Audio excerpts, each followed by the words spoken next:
Boa noite a todos. Sejam mais uma vez bem-vindos à nossa casa. Com esse friozinho, né, Rafa? Só um minuto.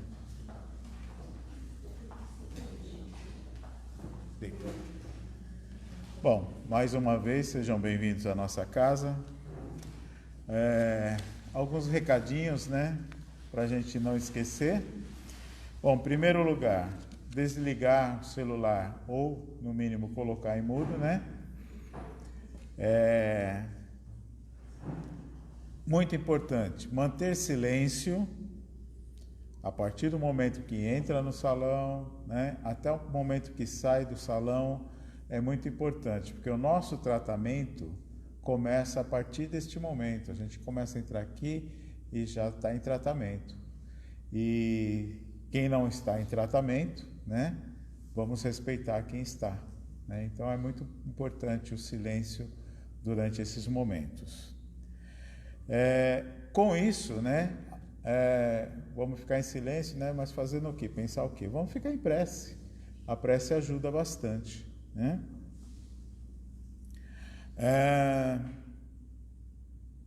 Nós temos aqui na casa o atendimento fraterno, né? Que é o atendimento àquelas pessoas que têm alguma necessidade.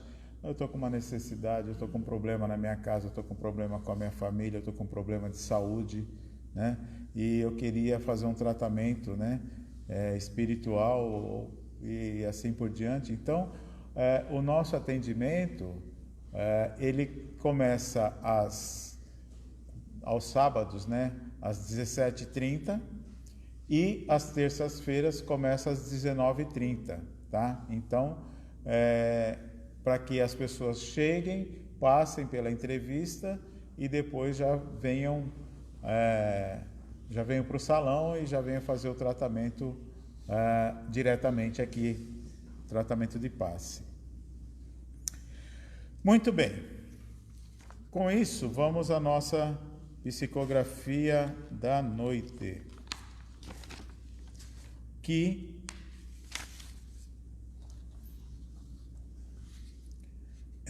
foi obtida aqui na nossa casa, né? No dia 16/6/2023, ou seja, 16/6 desse ano ainda. E o título desta psicografia é Ânimo, que diz o seguinte: Deus criou a todos nós com o mesmo amor.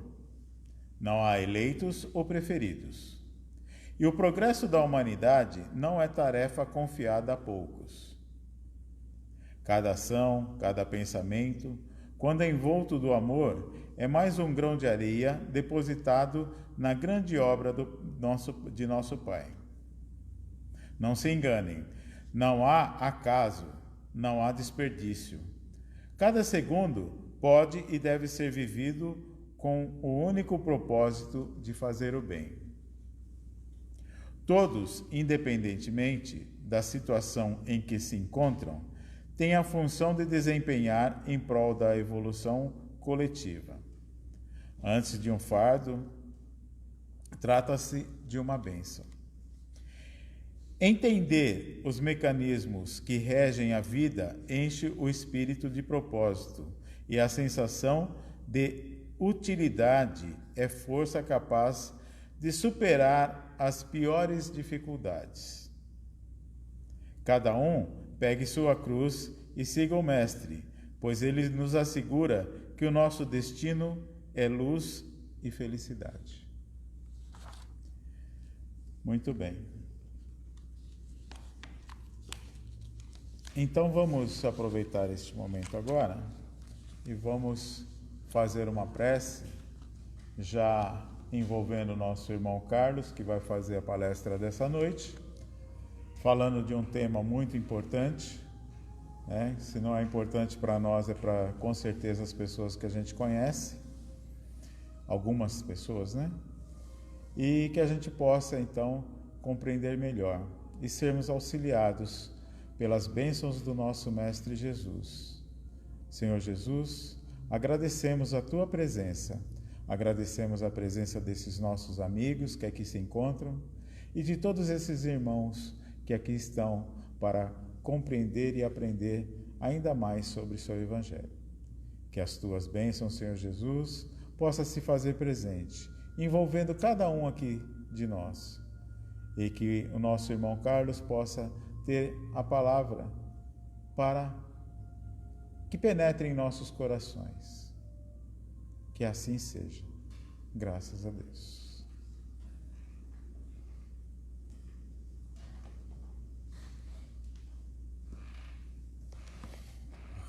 Oi, gente, boa noite a todos e a todas.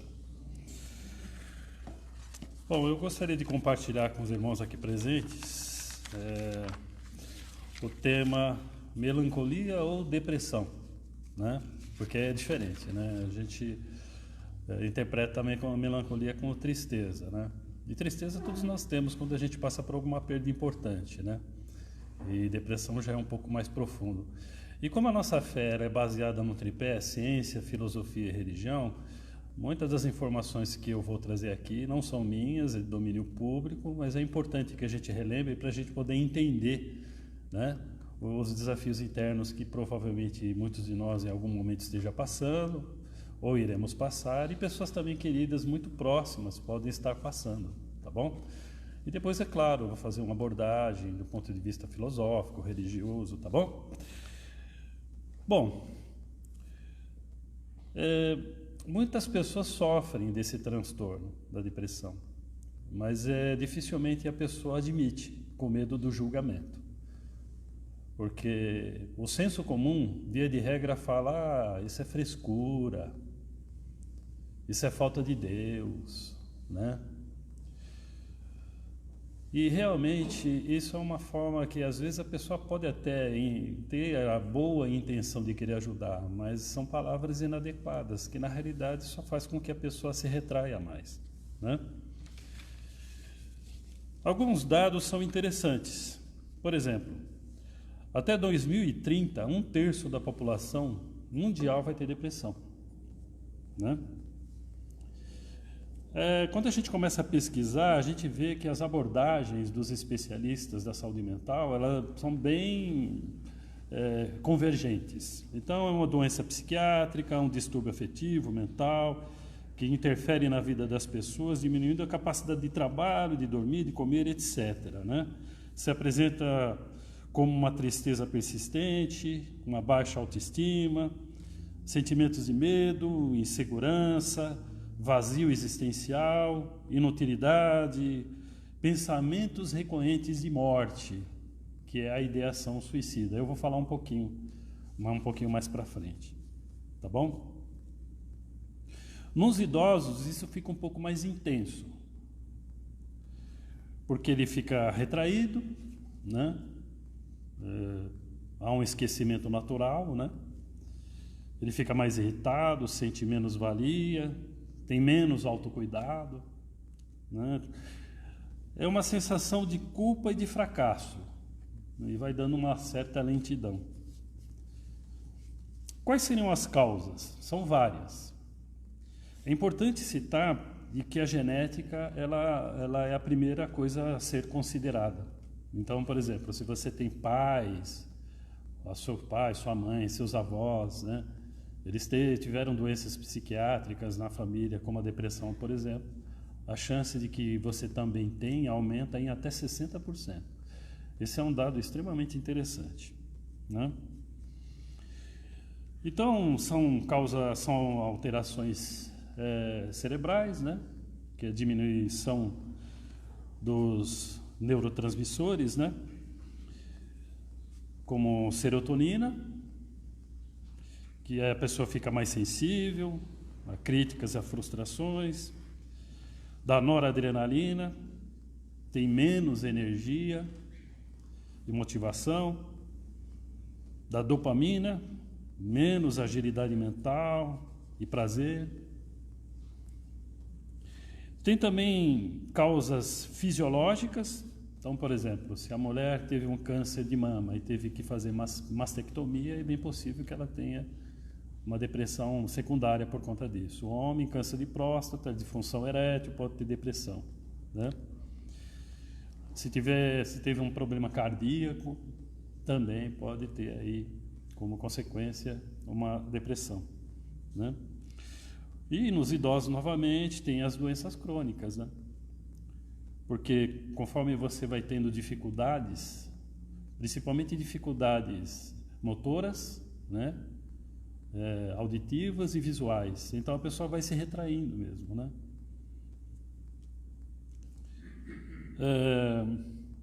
Alzheimer, né?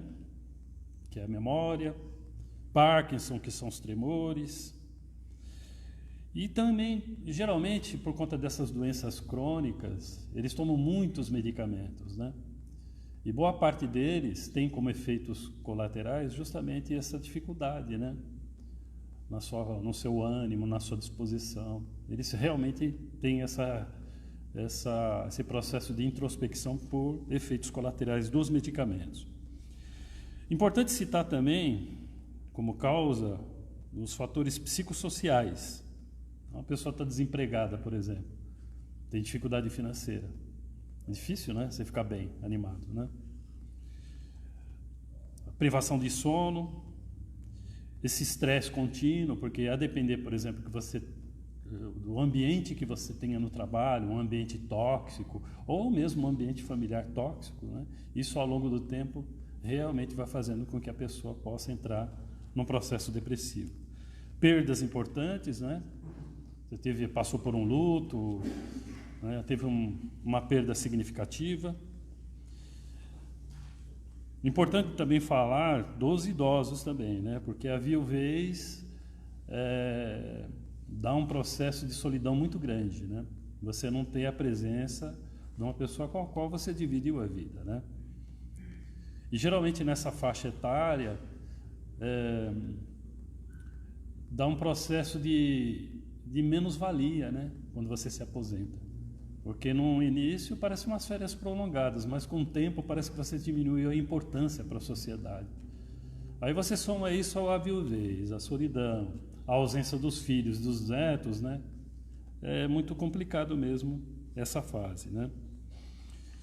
Mas eu gostaria de lembrar que os adolescentes e as crianças também entram nesse processo, principalmente no caso do bullying, né? Que é muito comum, a gente fala muito sobre isso. Acho que é desnecessário relacionar, enumerar, porque vocês já devem ter acesso a essa informação. Eu acho que as redes sociais também, né, os adolescentes acabam contribuindo, porque como você compartilha tudo de bom, as coisas boas, né, as pessoas vão vendo que todo mundo está em situações agradáveis, passeando em lugares bonitos, jantando nos melhores restaurantes. Aí ela compara com a sua vida e fala, só eu mesmo, né? Então dá uma sensação de menos-valia. Isso foi um dado interessante que eu vi aí de um psiquiatra, um psicólogo, né? Principalmente nas meninas. Esse é um dado interessante também, que é importante a gente lembrar. Outra causa importante é o consumo de álcool e drogas, né? As drogas lícitas e ilícitas. O álcool, por exemplo, que é amplamente ofertado, né? Não traz na garrafa, como deveria trazer no maço de cigarro, que esse produto provoca apagão cognitivo, né? A pessoa não lembra o que fez, não lembra se atropelou, não lembra se agrediu. Então as famílias dos alcoolistas, dos etilistas, são os mais traumatizados mesmo, porque a pessoa mesmo não lembra o que fez, né? E o álcool, além do apagão cognitivo, ele provoca profunda depressão. A maconha, que também é muito polêmico na liberação, na quantidade de consumo, vocês devem estar acompanhando as últimas notícias aí, né? Ela dá redução de memória, falta de concentração e aprendizado, predispõe à esquizofrenia, aumento da depressão e da ideação suicida, que também eu vou falar já já, né? E a cocaína, não importa se cheirada ou se fumada, porque ela é presente em pó ou em pedra, né? Ela provoca a paranoia, Por exemplo, eu como terapeuta lá na clínica eu vejo, eles falam que quando eles estão lá no pico do uso, eles ficam olhando pelo buraco da fechadura, ficam olhando por debaixo da porta, a sensação de que está sendo perseguido. Então eles entram em paranoia. Muita irritabilidade e depressão. E falando sobre ideação suicida, embora eu tenha dito aqui recentemente nessa casa, no próximo mês vai ser dedicado ao Setembro Amarelo, né? Então ainda é um assunto tabu, quase ninguém fala. Então eu vou compartilhar novamente porque essas informações são importantes elas serem replicadas, porque é uma questão de vida ou morte, literalmente, né? São 42, a cada 42 segundos uma pessoa se mata, 32 por dia, né? A terceira causa morte aqui no Brasil, a faixa etária é de 15 a 29 anos, né? É interessante, as mulheres são as que mais tentam e os homens são os que mais conseguem, né? E esses números aqui que eu apresentei, a cada 42 segundos uma pessoa se mata, 32 casos por dia, porque não são considerados os casos subnotificados, né? Porque a pessoa vai na UPA e mente para o atendente. Eu caí da escada, fui atropelado, eu errei de medicamento. E como o médico tem uma quantidade muito grande de atendimento que ele tem, não dá tempo dele ficar pesquisando se aquilo que a pessoa está apresentando é verdade ou não, né? Então, se a gente for considerar os casos subnotificados, é bem provável que esses números eles sejam muito superiores ainda, né? E tem os suicídios indiretos, né? Como a droga que eu acabei de falar, né? E medicamento. Agora, veja, é interessante um dado que não é meu, eu não lembro também o psiquiatra que falou, mas ele fez uma abordagem e eu vou apresentar aqui, vocês coloquem aspas, né? Ele fala que a pessoa que tem ideação suicida passa por 4 fases, que é a ideação, contemplação, ensaio e o ato. Quando ela está na ideação, que é inconsciente, ela está verbalizando coisas que acho que todos vocês já devem ter ouvido ou até mesmo dito, né? Às vezes eu tenho vontade de sumir, eu queria dormir e não acordar, não sei por que eu nasci, as coisas dão errado para mim. Isso já é uma ideação inconsciente suicida. E a próxima fase já é a contemplação, aí ela é silenciosa. A pessoa começa mesmo a se imaginar que talvez colocar fim em tudo é alguma coisa considerável a ser feita, sabe? E quando ela está na contemplação, o corpo fala. Porque aí a pessoa procura ambientes escuros, procura isolamento, não tem mais o autocuidado, né? A mulher não pinta mais as unhas, não cuida do cabelo, os homens não faz a barba, não toma banho, não se alimenta direito, né? Dá para você perceber, né? E a terceira fase seria o ensaio. E aí no ensaio é interessante, porque eles falam que já dá para você detectar. Porque tem alguns comportamentos que evidencia de que a pessoa ela realmente está já com pensamento de morbidez, né? Porque ela já planejou o método como ela vai fazer, né? Então ela começa a escrever cartas de despedida, ela começa a doar os objetos que ela mais gosta, né? Geralmente a pessoa tem muito ciúme das coisas que gosta. De repente ela começou a doar, não tem mais sentido. Começa a informar, esse aqui é o número da minha senha, tá? No meu banco, naquele banco, a minha senha desse cargo. Por que você está me dando a senha do seu banco? Eu não quero dar trabalho para ninguém. Mas por que você não quer dar trabalho?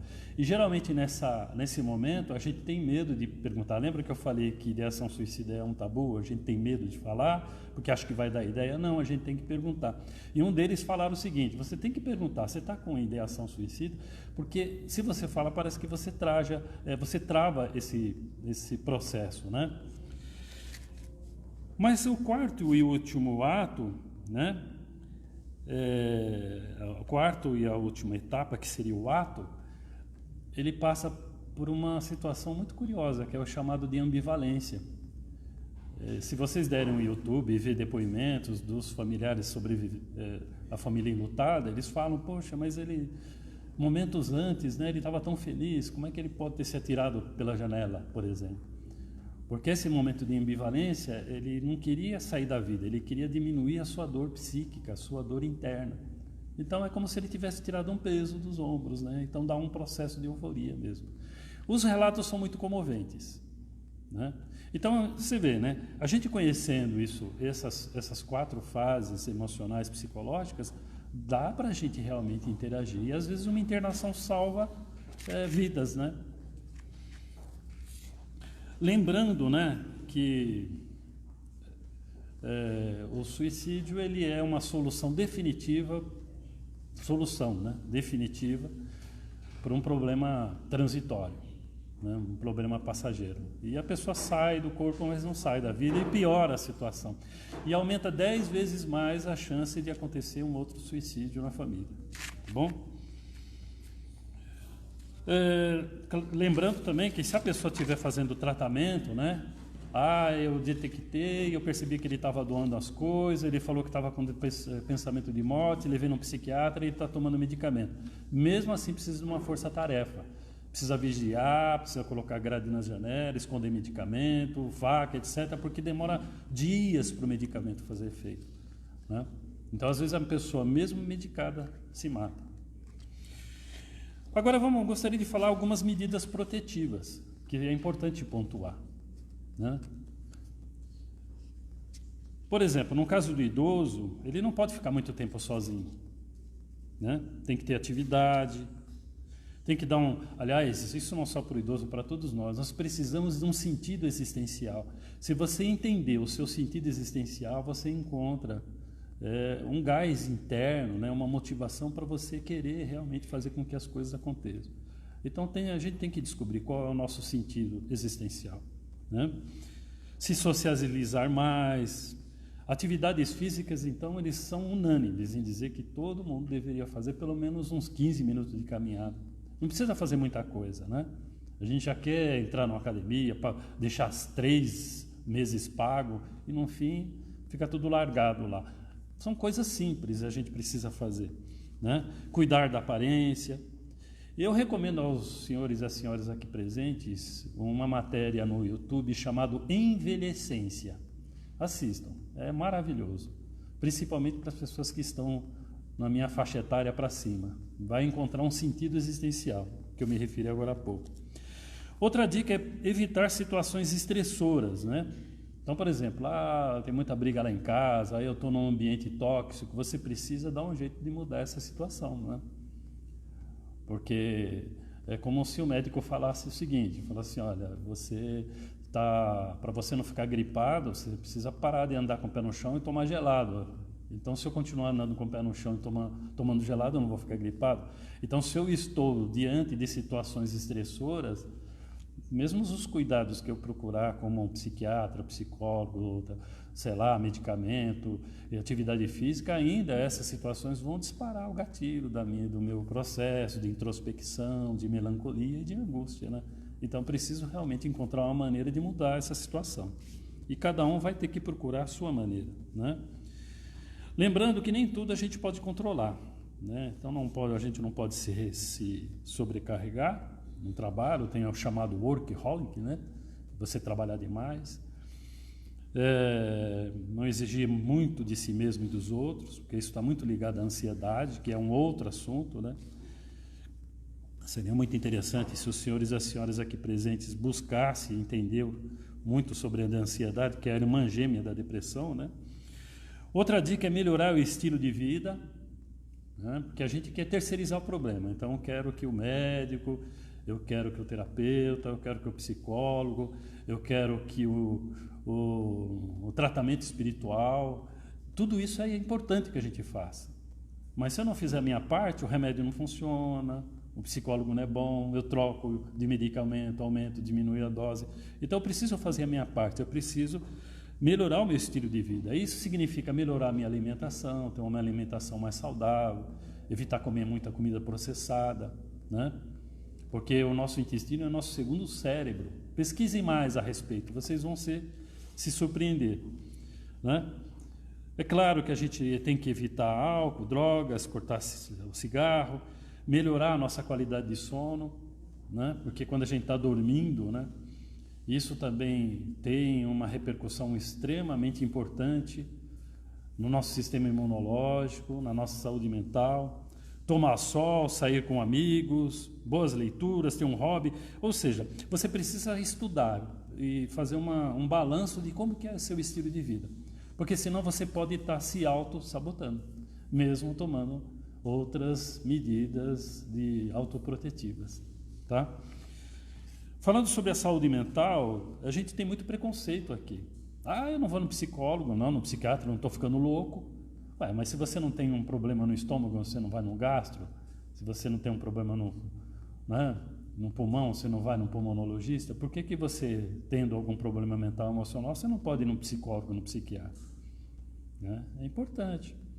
Então, fazendo uma psicoterapia, cada um tem um BO para resolver em casa, não tem problemas?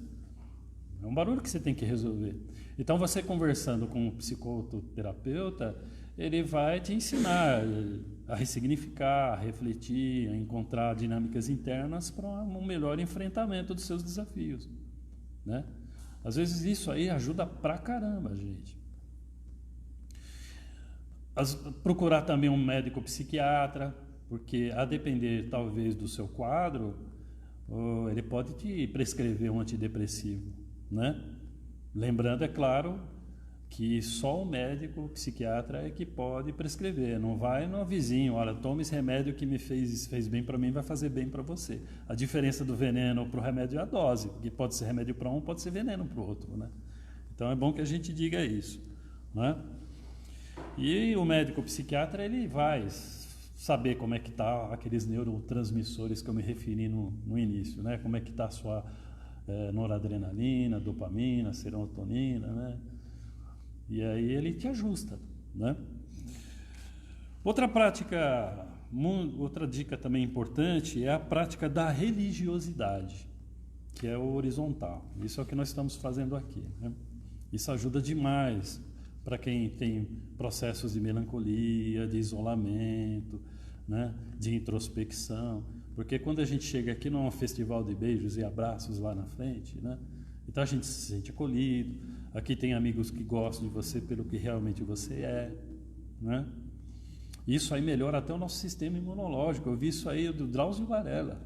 Então acho que realmente a gente tem que procurar ter a nossa religiosidade. Nós vamos ter reunião de trabalhadores logo e vai ser pontuado isso, para que a gente procure mesmo a frequência na nossa fé por ideal, né?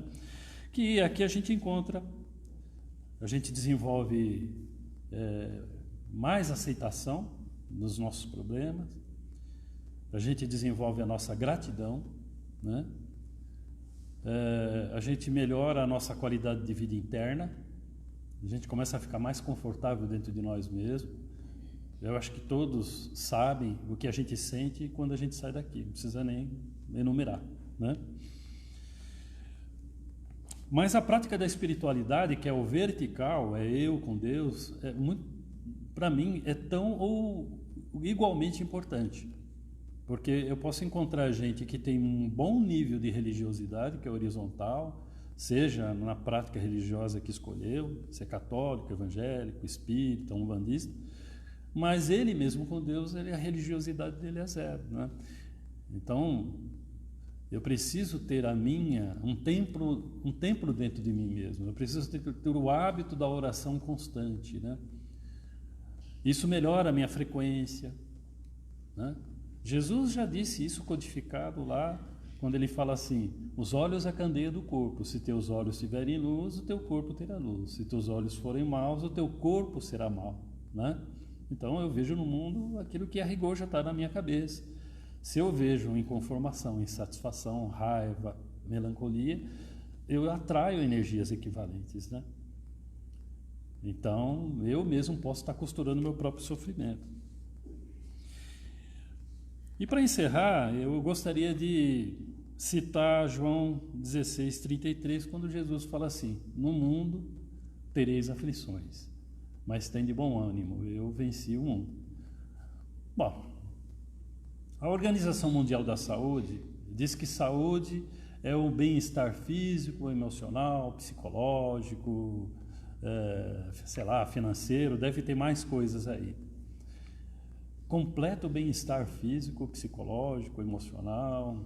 Poxa, completo bem-estar, quem é que pode falar que tem completo bem-estar? Então só aí já está implícito que de alguma forma todo mundo está mais ou menos doente, né? não é verdade?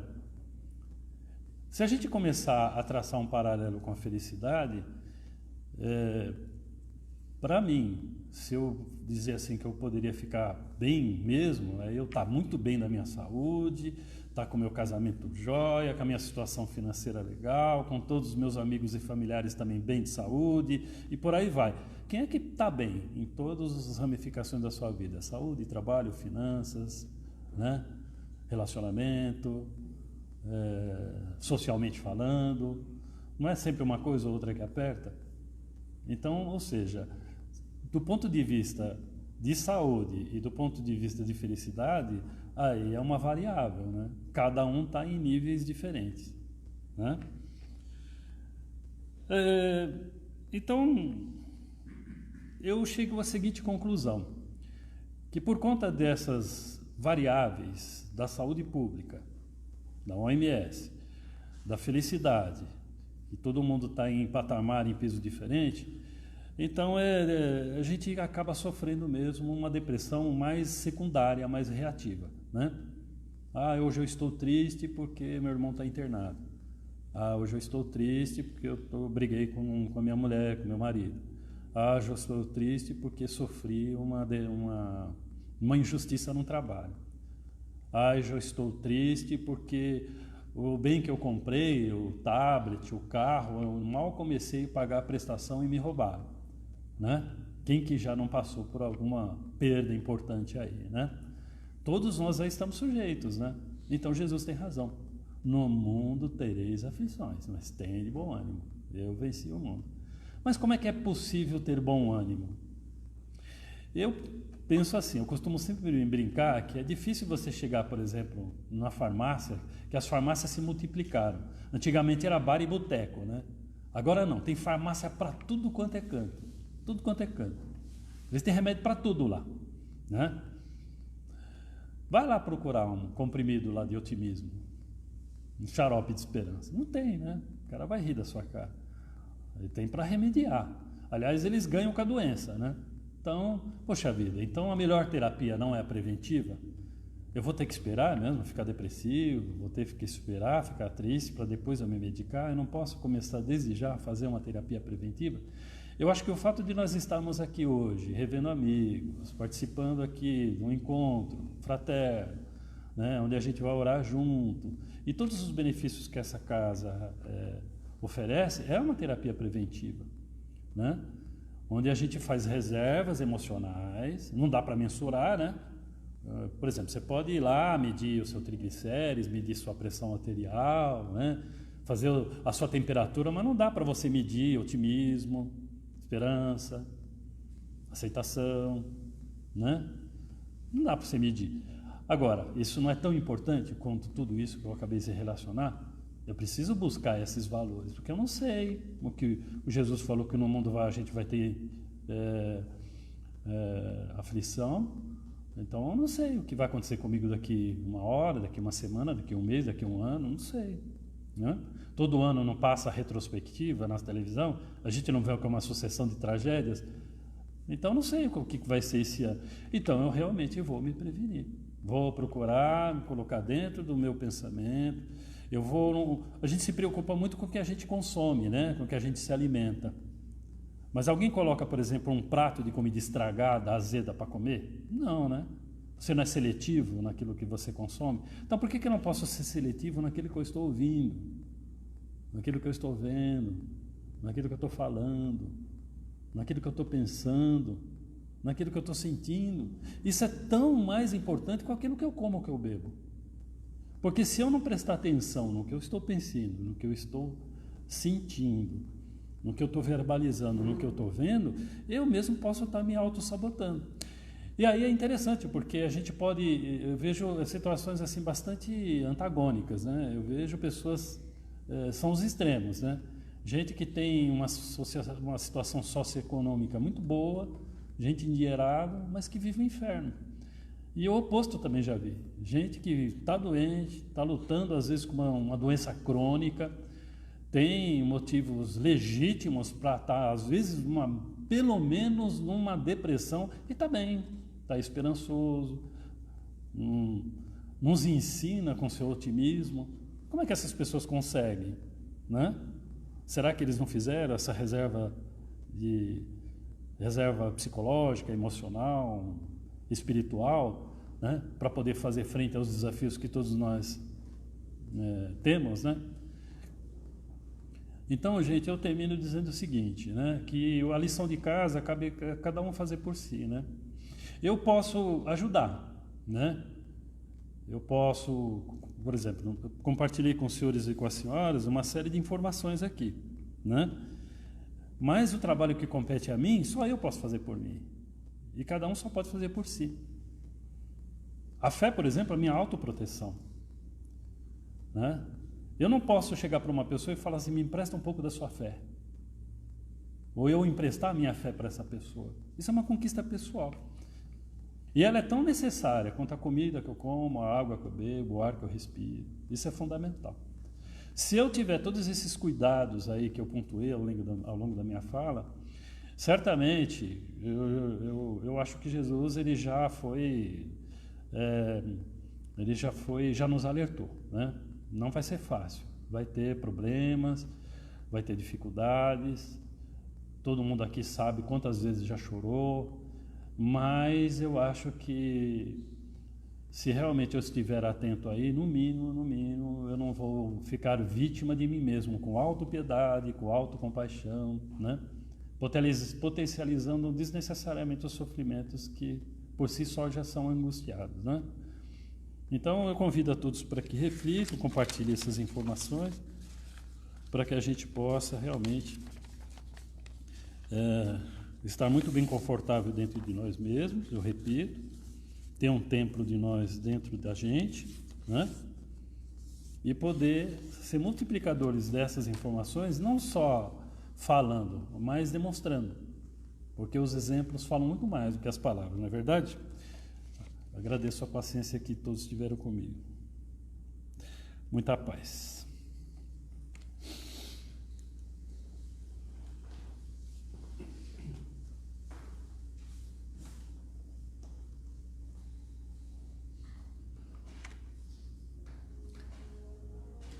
E mais uma vez, então, vamos aproveitar este momento em que estamos em comunhão com o nosso querido Mestre Jesus, com esses nossos amigos que aqui se encontram, e agradecer por mais este ensinamento, por podermos estar reunidos em Seu nome, Senhor Jesus. Que as Tuas bênçãos possam envolver os nossos corações e nos acompanhar durante as tarefas que se seguem. E que Teu amor, Teu carinho, Mestre, possa nos envolver durante toda essa nossa semana com a graça de Deus. Que assim seja.